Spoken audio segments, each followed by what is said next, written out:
na imbaga oras yung gayen ken rapsat. Siya ni Raquelito Bisenal.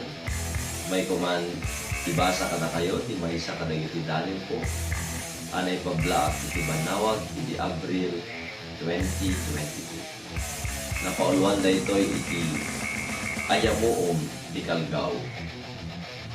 At dailiw dagiti dapan ang mga pros, itinalinaaw akaruotan. May kayab tibang ititapok at pinadameg ti amo. Agayamoom ti sabong tinugmon ken kalamansi. Pagiti agloomen adaw at itiket apagay. Itinakilis at tugaw kawayan, itisirok ti mansanita, anarooyan iti bunga. Apon tibilit sina.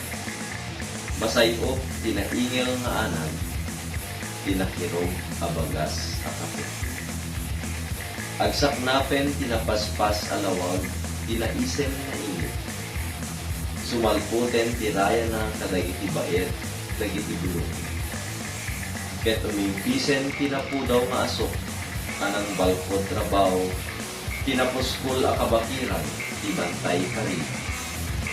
Agayam mo umen ti Kalgaw, at agtagiuray ti rikna, alinemes ti kanlabes alamek, at dabara ti kape, may kidem tinanam ken pait, at dami samit nga ibati ti diro, ana ilaok itayam mo ti Kalgaw. Iti tanap, dagiti sabsabong dagiti ruot ken masetas, ngayon batin ken inaywana. Anusak ana namin kaya muong ti Kalgaw. Aging ka itiin ka isa sambay. Agyaman at itiin kay panagdingin.